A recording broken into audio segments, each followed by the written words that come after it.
Hey, thanks for joining me again here, folks. I have a different kind of show here today. I speak with an author, and I've done this a few times.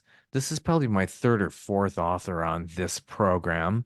Today, I speak with Vallorie Neal Wood, an author from Royston, Georgia, and her book is appropriately titled Royston. It's a great little book. I just suggest you get out there and get a copy. A lot of fun. We talk about how this is all put together. She kind of gets into the small town Mayberry feel that we talk about, and especially lots of images about North Georgia.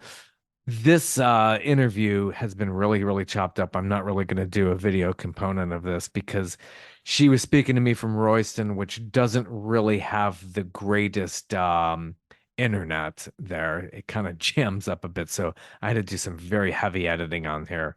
So I apologize. We will not have a video component of this episode. But anyway, we have a great time and we talk about everything that was included in putting together Royston. She's had a few other books too that she's co-written. We kind of get a little bit into that. And she's also been a teacher. So if you don't understand some of this, I tried to chop this up and make this somewhat intelligible. It was a little difficult. I didn't want to redo the entire discussion. That's what I always get nervous about when I do these podcast episodes. If I'm having internet issues or anything like that, I do get a little concerned. Um, about that. And I hate to have to redo a discussion. It's just that somehow the magic would be lost. So if there is any magic here. Anyway, so we talk about life in small North Georgia towns, going up I-85, heading towards this beautiful lake called Lake Hartwell, which is on the Florida. No, not Florida, Florida. What am I thinking? Florida, the Georgia, South Carolina line. So a lot of fun. She's a really, really great writer. And look her up, Vallorie. She spells it Vallorie.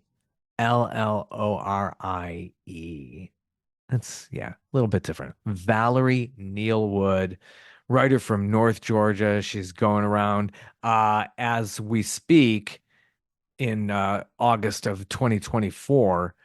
She's mentioned that she's going to Maggie Valley, so in September of 2024. So if you're listening to this episode in August of 2024, you can go check her out there in Maggie Valley, which is a really cool place in North Carolina. Just so many beautiful little towns here as you go north here in the southeast.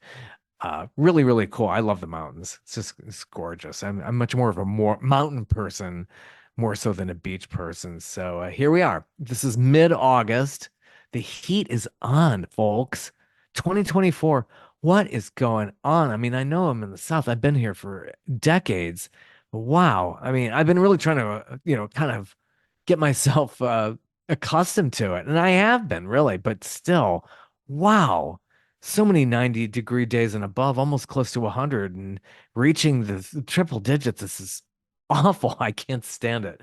Oh, and we got lots more summer left. It's that weather doesn't break until like mid-October. We get like really no breaks. But otherwise, visit the South. But maybe not so much in the summertime. And even September, it's like it's a cruel joke. How could you do this to us? Whatever, whoever's controlling the weather. I don't know who. I'm not going to suggest who. That gets very controversial too these days. It's absolutely ridiculous. Anyway, August 12th, we're heading here into the mid-August life here in the Southeast. So I hope it's all going good for you, no matter where you are in your little corner of the world. Enjoy this episode. Also, guess what? It's World Elephant Day. I like looking up what's going on a specific day here. Uh, International Youth Day, World Elephant Day, Baseball Fans Day. If there's gotta, I don't get that. Whatever. Gotta be a special day for everybody. So I always like to mention that. Anyway, enjoy our episode. I'll see you on the other side of this, or you're gonna hear from me because we're not doing video here. Might do some like promo clips using the video. So I don't want all lost with Vallorie. I know she kind of gussied herself up for this interview. So she was very sweet. Great to speak with her. Great to see you. Thanks for joining me this morning. Oh, you're welcome. It's just my internet connection is unstable. That's a rarity. We Mhm. have that's why I didn't want to use my phone because I guarantee you we'll be talking and suddenly I'll go away Uh, because the reception here is horrible. yeah, some places it's just really unexplainable. Always. Yeah. Yeah. No, no, we could probably name who your service provider is. You probably could. Yeah, that's always rough. Yeah, seriously. Are you actually up in Royston today? I am actually in Royston. I'm sitting at my house and in Royston talking to you from the foothills of wherever we are. And this is summer 2024, and we are having, of course, another scorcher. I'm sure you've seen a few, Yes. being from this area. Yes, yes, yes. Yeah, So we hopefully I won't notice today because I've got the air conditioning on so I can stay cool and collected. Yeah, how did anybody live before air conditioning? I've been here probably more years than I care to admit. I'm practically a Southerner. I've been here 3.5 decades. I'm looking at 40 Wow. years through the trees here. It's Yeah, you're in Atlanta, right? yeah, yeah. Yeah. Lived here more years than where I grew up, so it's like Okay. I'm Well, I've very lived used to in this. I've lived in Georgia all my life. So my husband was from Atlanta. He was a Hmm. Roosevelt graduate, high school graduate, Roosevelt. Okay. Okay. Yeah. When Atlanta, yeah, I do look, I love looking at the old pictures of Atlanta and seeing where it was somewhat civil and tranquil. And yeah, the Yeah, chaos today it's just unimaginable. right. Wow, In has it fact, changed? in the book, I make a note that, or I mentioned that Roosevelt, and this is true because my husband and I went there because he was an alumni, and they were offering the former students little apartments. They'd taken Roosevelt and turned it into an apartment building. Uh, Repurposing. he had the opportunity to get one, but he really didn't want to live there. He had great memories of growing up and going to Roosevelt. Yeah, the new Of book. course, my Yeah. character had to do the same thing. Uh-huh. So yeah, the new book, I mean, that's obviously write what you know. It's just this Right. lovely Well, book. Yeah. yeah, I don't always write what I know. I do a lot of research and make up the rest. Sure, sure. Yeah, yeah. Like, It's my names spy have been stories. changed to protect the innocent, right? Yeah. It's I and we could, being from this area, it's just like there's a lot of these connections and your characters, I could really kind of see that. And we've at one time, if you've been here a long time, you kind of do bump into these kind of characters, especially Oh, when you you do. I mean, you do really. so the idea for this book, how did it all come about? The idea came about. I went to get my oil changed at the last can hold out for a real service station. And I was sitting in there getting my oil changed, like I said, and he started telling me about this been shot in the chest and shot in the head. And I said, wow, I'm going to go look that up in the archives of the newspaper. He said, what? Nothing ever written about it. I said, oh, really? A dead body and a cover up. Mm, And I said, shot in the head and the chest, and they deemed it a suicide. I yeah. just went with that story and I started talking it up, talking around to different people. Actually, the detective became my resource guy. Anytime I needed information, he was very helpful. Yeah, I like the detective in the story. I like how people in the South use like last names for first names. I like that name Rusk. It's really interesting. Actually, Russ came from a very, very dear friend of mine that I went to high school with. Her last name was Rusk. Yeah, yeah. And when I was looking around in my imagination for this detective's name, so I had to always make sure in the book when I was typing, I didn't type Rush Yeah, yeah. or It tries to correct you, right? it did. Dang it, I can't stand that I autocorrect. Please, that's what I know. mean, Rusk. Yeah, I know. drives me crazy. Yeah.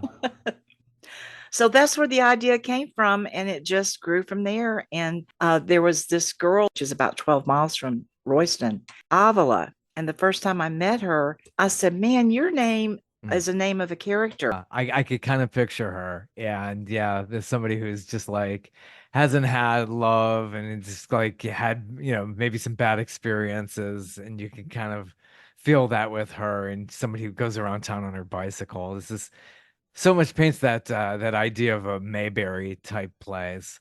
Oh, good.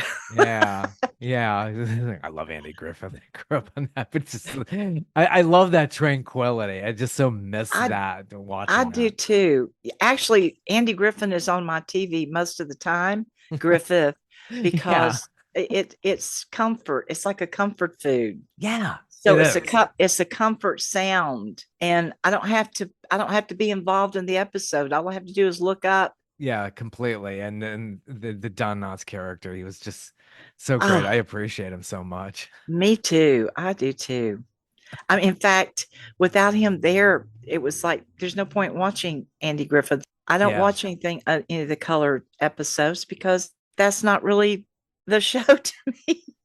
Yeah, that's Uh, so true. That really Barney's not is. there to take the flack, I guess. Yeah, it all kind of happened at once though when Don Knotts decided to leave and then they decided to get into color. It was all at once, so it's like once it went to color, way before there was a jumping of the shark. There was oh yeah, they went to color and it's just like they wore out their welcome at that point, which is sad. Exactly. Yeah. Yeah, Sundance just keeps the black and whites on repeat, and I think occasionally, maybe on the weekends, they'll show the color ones. But Oh yeah, on Pluto, it's when they run out of all they go, all the way through. so going back, and does that remind you? Well, kind of Atlanta, kind of was already growing by the time. I mean, you were growing up. What was it Oh, like in well, Atlanta? Atlanta was always a huge city, and Yeah, my husband, like I said, grew up in Atlanta. I mean, Atlanta was written across his heart. I assure you, he was born in Atlanta, raised in Atlanta, and we probably would have lived in Atlanta, but we ended up living all over the not all over the world, all over Georgia, Georgia. all over the this half. We lived in Lithia Springs for a long time, and then I grew up in Marietta. Marietta itself was kind of like that Oh yeah, hometown feeling. Marietta. Now Marietta has grown up since I was a Oh my gosh, teenager. I love the Come up to the square. Marietta Square about every other month and go to their festivals that they have there. So if anybody's ever on the Marietta Square, come by and say hello. I go down some streets that I went down my whole life, and it's hard to recognize it because it just seems to have grown so much. But Atlanta, to me, it's always just been the big city. So yeah, the book is wonderful. Has it been received around? Have you been people from like all over the world? Are they able to get their hands on a copy? Actually, if they go on Amazon, they sure can. But I have done very well up here in Royston and Livonia. In fact, I was in a book club March. They read my book in Royston, and I came there and talked to them about it. And just 2 days ago, there's a very popular little place in Livonia called Sweet Comes of Honey. They have asked me to do their book club, the Buzz Bees are going to be doing my book, and I'm going to be speaking to their group in September. Huh. How It's long did done it take very you to? well. Yeah, that's an insane. That's really great. So how long did it take you to write this? This book took me 2 years. I Hmm. started in 2020, and probably before COVID, because my brother has a restaurant up in Livonia. In Hmm. fact, it's in the book too, I noticed Livonia's in there. a I Cafe have stopped in Silo. Livonia. Yeah, on the way to Lake Hartwell. Livonia's right off of I-85. Yes, yes, yes. So it's Royston, Livonia, Hartwell. So Mm-hmm. all these little towns are right close together. But Cafe Silo, which unfortunately closed down just a few months ago, but at the time I had just moved up to Royston, and so I was kind of in there helping him, if you can call what I was doing helping, but just being in there and being a support system and stuff like that. Yeah. And I got to talking to other people about the story, and so the whole point was that it must have been before the world shut down, because we had people in there talking to them. So it's been 2 years. I actually published it October of last year, Good. Good. and Yeah. I premiered it in Royston of all places. Naturally, Yeah, absolutely. Royston had a big arts and crafts festival in December, or well, not in December, but for their Christmas thing, and it was in October. And I was ready to go with my books. It may have been November. I'm sorry. I think I published it in October, and then it came out in November, actually. I got my hands on it, my copies to sell Yeah, at the market. yeah. That And is, it flew off the table. So, in fact, I was at the post office about 2 weeks ago, and I came out with another order of books for another venue I'm going to, and I needed some books. So I was putting them in my car, and the lady that was mm, with me, she came out. She said, I was going to help you get that box in, but I see you've already done it. I said, well, I'm used to it. And I said, well, take a look at my books if you're interested. I'm a writer and blah, blah, blah, blah, blah. And she says, oh, I tell her my name and I yeah. pull out Royston. She says, oh, you're Mrs. Wood. And I'm saying, That's great. yeah, Yeah. yeah, that be me. And she said, yeah, your book is for sale down the road in one of the little shops. So actually, there's two shops where my book is being sold at right now. And that's very exciting. Yeah, that's gotta feel great. That really It does. And to feels see your name great. on there. Yes. Yeah. Yeah. Yeah. Oh So my this is God. like my fifth book, actually. Okay. Yeah. This So is my you fifth book. I just happen to have them whole here. collection, just yeah, it's always be part of I the have background. My Kingdom for a Boy, Letters Unopened. That story takes place in Kings Mountain and Shelby, North Carolina. And then we did Bitter Wine. These are nice Bitter Wine. covers. You're getting people to do like really nice, like some artwork there. I like those Yeah. fonts. Yeah. I just actually, on this particular one, I took this picture and I just took the color out of it. Book trailers. And at the end, you see it fade from the color to black and white, which I love that effect. Yeah. And then the last one is In the Shadow of the Mountains. And if you can see that, Yeah. You have a that's the co-author. Republic of Georgia. These two books, Yeah. Bitter Wine and In the Shadow of the Mountains, we took a character from one and a character from another.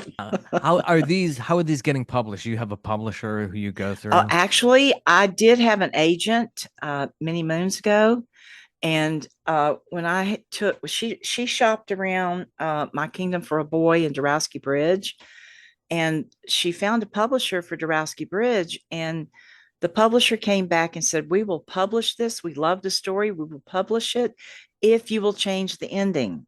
We don't like Hmm. how it ended. Interesting. No, Uh, no, we're not changing the ending. If when you read the story and you see it ends that way, you know it has to end that way. We yeah. bowed out and said thank you very much, but no, we're not doing that. The other book, My Kingdom for a Boy, the publishers in New York said that my characters were too young. I mean, too old. And Mm, I said 40 is too old. really? Oh And my God. my agent at the time said, well, you have to remember that those publishers are only like 24 years old. Oh my I said, gosh. well, they're not going to understand the story in the first place, then forget that. And so Mary Ellen said, if I was you, I would just go independent. I would publish independently. And so I did. I said, I'm going to do that. Forget those people. I could wait a lifetime. Right. Sure. You really can. And so she suggested Amazon KDP. And so that's who I designed the covers, do the formatting of the book. Um, Richard and I edit together, and everything else about it. And we just market it ourselves. So, Yeah, more and getting that's one into of that. the different arts and crafts festivals in different towns. As far as Maggie Valley and To the north. Yeah, I love 3 hours. Maggie Valley. I love. It's Oh yeah, but I'll be there in September. And but I go out to these different festivals, and I said that if I have to sell one book at a time, I'm now working on book six with it's called The Ventriloquist, and it came about when my husband and I went out to Sacramento because I was in uh a screenwriting competition that I had won. oh cool. And so we went out there to Sacramento, and we went to this little theater that was the three actors on stage. They were just reading the play. They weren't there was no props, nothing like that. It was just them reading from the script. And as they sat there, they became the characters within my ventriloquist story. And so it grew from there. So I've been working on it now, trying to get it done. Yeah. I'm trying to get it out by the fall. Yeah. Richard and I are working on the other one, so that will be our seventh book out, my seventh. Nice. It's nice. So you're So dabbling in the screenplay arena. yeah, I need to get busy writing the screenplay. Yeah, because you're so descriptive in that, and you can picture that. So I think that could make it even easier to Oh, it translate into a will. screenplay. And we're So doing so much production here in Georgia. I could I see know easily. You could that's what easily go up there and do it. that's what I used to tell my students all the time, that you don't have to go to California, Hollywood. Man, you got it right here in Atlanta. We've got mountains. We're near the coast. Yeah. We have a desert somewhere. Well, that would be called summertime when there's no rain. Keep going south. I think you'll run into some Oh gosh, yeah. desert like All that places. farmland. Yeah, my Yeah. gosh, yeah. It's a And plus we've got, scornful. Tyler Perry Yeah. Studios. There's a studio in Sonoya, Pinewood. I don't know. I think they I think they're here in their south of town, like towards that Peachtree City area, oh, maybe Fayetteville they went to a area. different studio. But Yeah, yeah, I remember when Pinewood came to Atlanta, because I'm thinking, wow, now I can finally get a Bond film going. exactly. James Bond comes to Georgia. I mean, you could keep that going, that For I franchise. know. Well, You do. You have everything in Georgia. We have got a beautiful coast here in the mountains. It's just everything California's gotten. It's a bit more affordable here. Now that's going to keep changing if people keep moving here. It's right, right, right. They keep moving here. I'm near Norcross. I'm in Peachtree Corners, and it's Okay. just changed so much. I mean, it's like they incorporated Peachtree Corners here over 10 years ago, and it's really, really changing. They're doing this thing called Curiosity Lab, and they're testing out autonomous vehicles here, and oh, they're building here like crazy. All these gentrified places, these things for Gen Z and even younger now, like places that I wouldn't even dare thinking of moving into. They look like prisons, but hey, that's what the kids want, I guess. No, no, thank you. I like to live out in where there's nobody around you. As long as you're not too far to the medical establishment if you need to do that. That's the nice thing Right, about right. There is a happy medium, and that's one thing I like about Royston. It's kind of like the country and the city. Love downtown Royston. It's yeah, such a, I've never really lived in a small town. Marietta was not, by the time that I grew up and got out of school and went to college and stuff, Marietta was, to me, a pretty big town.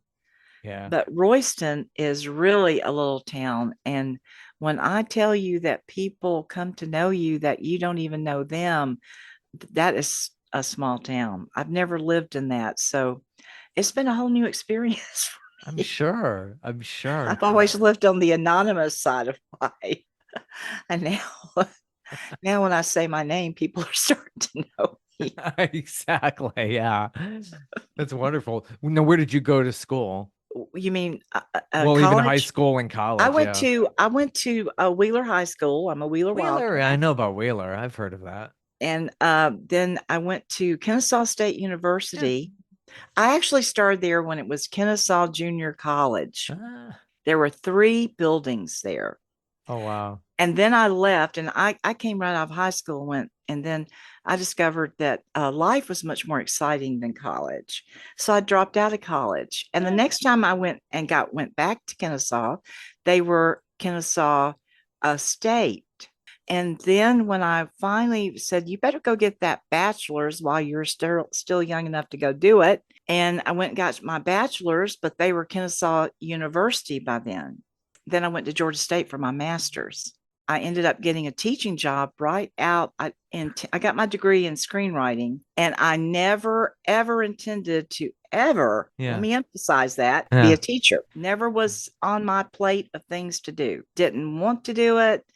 And this job opening came over the email for AIU needing video editors.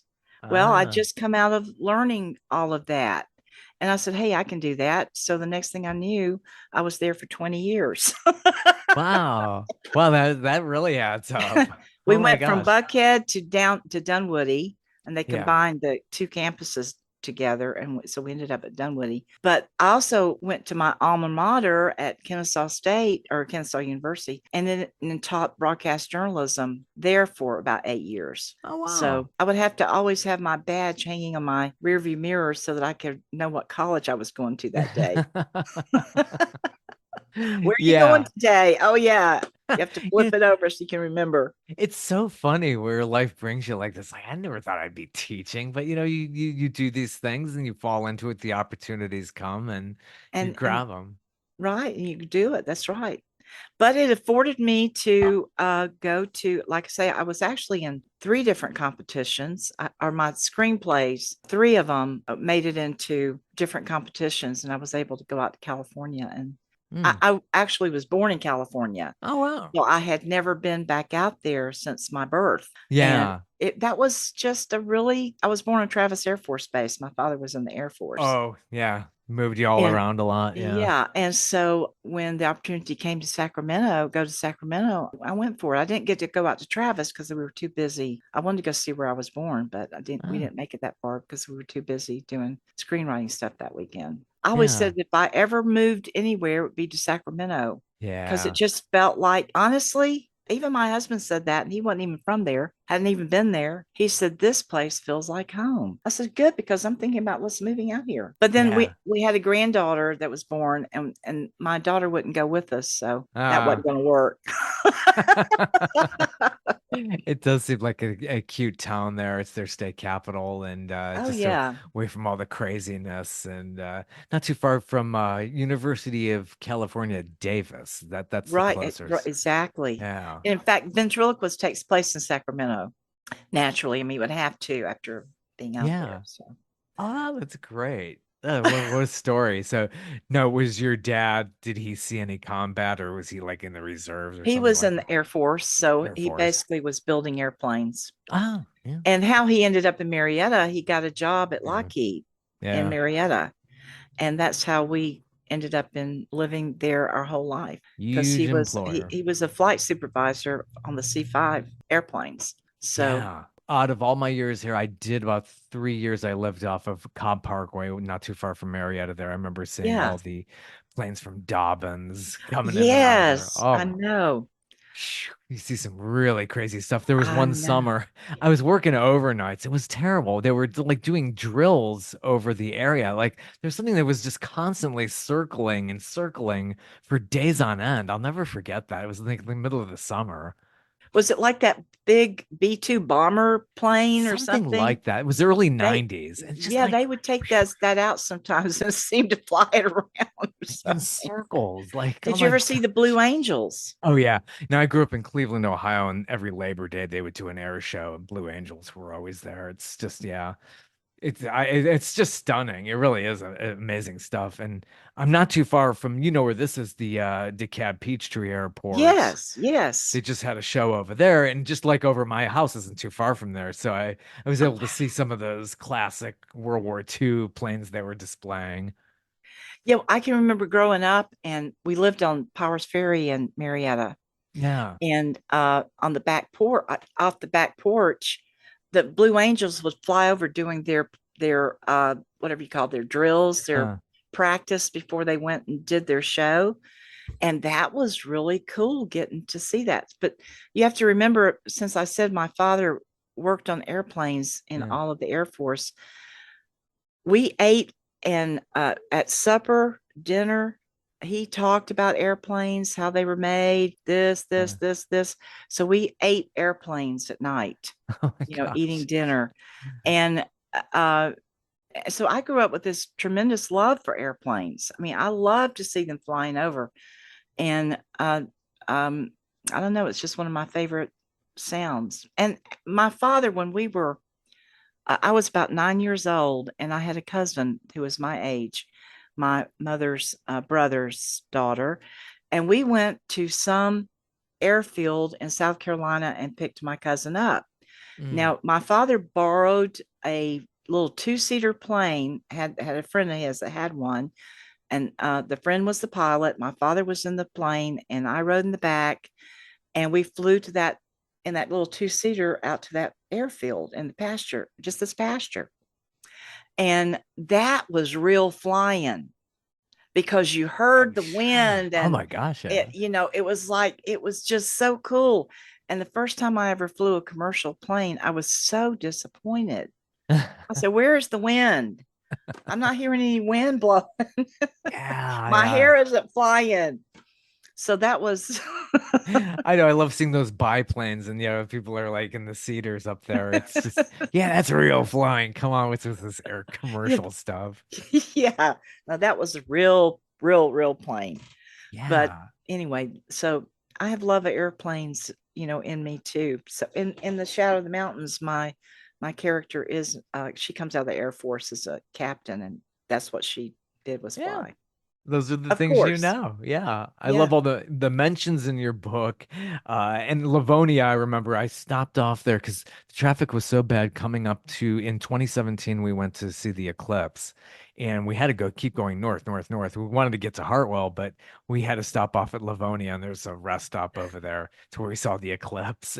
And it was like it was pretty wild. It's like, wow, we really got to experience that. It was just really amazing. But yeah, Livonia. So I like that getting mentioned. And then Elberton, which was famous for that display there in Elberton. I remember doing a video there. Oh, Um, right. Okay. Yeah. yeah. Yeah, I think they got blown up though. Yeah, somebody, I'm glad I got Somebody, to see that before somebody you blew just it somebody off. blew it up. People were like, we know it was somebody connected to Burt Reynolds or something. All these theories were like, why would he want to blow that up? It was Yeah, just was he so even amazing. alive then? Yeah, I know. Or somebody, I think there was a joke going around that what they found in there was like Burt Reynolds and Playboy or something like Oh that. my, oh right. I remember hearing that. Yes, you're right. Yes. Burt Reynolds' famous Playboy thing. Yeah. Yeah, yeah, it was very, very bizarre. I wonder what the story is behind that whole thing. I Elverton don't is know. just, yeah, Elberton, actually, I have a sequel that's going to come out of Royston, yeah. and it's going to probably take place in Elberton. I haven't decided yet, but some of the things at the end of the book kind of make you think he's going to Elberton. So we'll see, but I'm not going to call it Elberton because Yeah, I don't know that Elberton. Who wants to go around? Don't tell anybody in Elberton I said that. yeah, But who yeah, wants to go around saying my book's called Elberton? yeah, yeah. Elberton. Then I thought about Elbert County because that kind of sounds like, Hmm. out in the country. And then so I've come up with another title because Elberton is the granite capital of the world, right? That's what Yes, I've heard. yes. Yeah, So yeah. I thought about using Granite City as my Granite City. title. Yeah, yeah. So That's it. I hope that no other writers are out there listening and say, "Hey, I love that." But Yeah. that's okay because titles are not copyrightable. So Good, good. Yeah, that's how it is in music too. It can get a little confusing, more than one song called Just the Way You Are. Wait a minute, that's not right, Bruno Mars. exactly. Come on. Billy That Joel would is be my guy. true. Not Bruno Mars. Right. But it's interesting, yeah, but that's the way it is. It's like you want to be original. It's like, hey, wait a minute, I came up with that title. I'm the clever one here.